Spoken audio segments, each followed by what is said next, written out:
Today we're going to be going over a topic. So a lot of AP Calc students get scared of this topic because they feel like they have to memorize a formula, and well, there is a formula to use it. It's better to just think about it in terms of a method that I'm going to show you. So a long time ago there was a guy named Pythagoras, and you may know Pythagoras from his famous theorem, the Pythagorean theorem, which states that a squared plus b squared is equal to c squared, or you can represent that as x and y. Z squared, x squared plus y squared is equal to z squared. Sure. So if we solve for z, which would be if you had two triangles, or if you had one triangle with two sides, z would be the length of the hypotenuse of the triangle, and that would be equal to the square root of x squared plus y squared. Okay? So z is the length of that hypotenuse. Now say we had a shape like this or something, right? Technically you could say that each very, very, very teeny piece of this little arc can be represented by a very tiny triangle. So if we want, we could say that all of these are little triangles, right? Because as you progress through the graph, the x and the y are changing. You change the x and the y changes by a little bit, and you can calculate the length of that arc that changes with z. Okay, so this can be represented in calculus as well, because pretty much we're just adding up all the little hypotenuses of the graph. Okay, so we just say the sum of z, right? It's that easy. Or the sum of the sum of square root of x squared plus y squared. Okay, or that would be the change in x squared plus the change in y squared, right?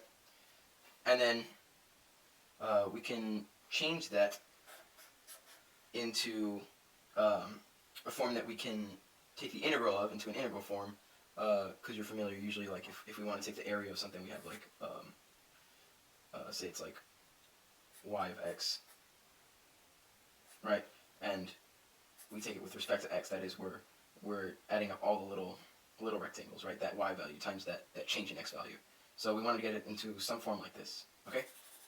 So we divide by. We have to do some little algebra and a little algebra trick. So what we want to do is we want to get that x outside there. So we multiply and divide by that change in x. So if we multiply by the change in x and we divide by the change in x, we end up getting the square root of the change in x squared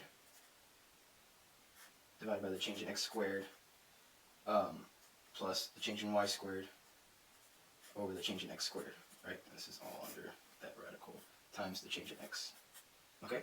And if you simplify that, you get square root of 1 plus change in y over change in x squared times the change in x. Right? So now we have something similar to that integral form.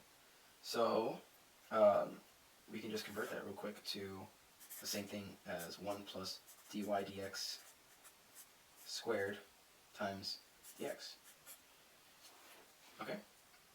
So that's pretty much your formula. It just says that the length of something, the length of an arc, is the square root of 1 plus that arc's derivative squared with respect to x. Okay? So that's the formula you want to know. It's the formula you want to know. But just remember that it all comes from the Pythagorean theorem. Okay? Okay, cool. So let's just leave that right there, and let's try an example. Okay. So let's say we have the equation y is equal to x squared. So let me just draw it for you real quick. So it'll look something like that, right? Okay. From -1 right there to 2, put it right there. Okay? -1 to 2. Okay. So the formula tells us that we're going to be taking the integral from -1 to 2 of the square root of 1 plus dy dx squared. So this is just y equals x squared, but dy dx squared, or dy dx is going to be equal to 2x, correct? So that's dy dx. We just plug that into there. 2x squared is 4x squared and that's 4 squared dx. Okay? Now, you would just want to plug that into your calculator, because if you've got a calculator, use it. There's no point in going through all that arithmetic. So we're just going to hit our integral button, and we're going to say the square root of 1 plus 4x squared with respect to x from -1 to 2. And we let this dinosaur load, and we get 6.1257. 6.1257. And that's the length of that arc, from -1 to 2. Okay? Let's try one more. So we know that the formula is the square root of 1 plus dy dx squared dx. Okay? So let's just solve for y prime real quick, which is the same as dy dx. So y prime is equal to, well, the derivative of sine is cosine. Okay? So we just plug it in, 0 to 2 pi, square root of 1 plus cosine squared x. Just plug in cosine there and squared it, dx. Okay? And then we plug that into our calculators. Integral square root of 1 plus cosine x squared, close parentheses, with respect to x from 0 to 2 pi, boom, boom, boom, 7.64 equal to 7.6404. Beautiful. Okay, get ready for this. Before you freak out, because this is a parametric problem, you have to think back to what you've learned previously and understand that it's just like anything else you've been asked. We're given x and we're given the y position. So if you look back to what you know that the integral of velocity is equal to the change in position. But the integral of speed, which is the absolute value of velocity, is equal to the total distance, right?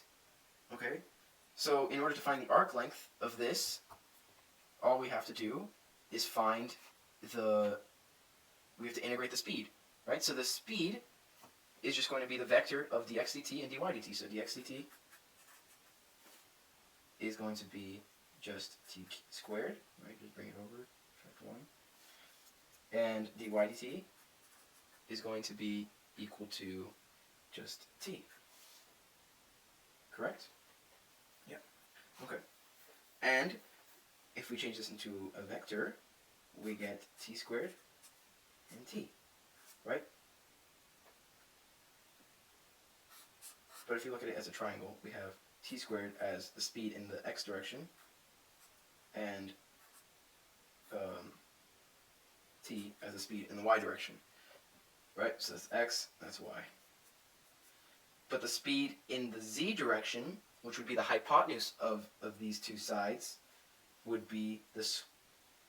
We just go back to the Pythagorean theorem. A squared plus b squared equals c squared. So it would be equal to, well, if you go with z is equal to the square root of x squared plus y squared, correct? So the speed, z, we're going to call z, or let's say dz dt is equal to the square root of dx dt plus dy dt squared, right? So we just plug that in.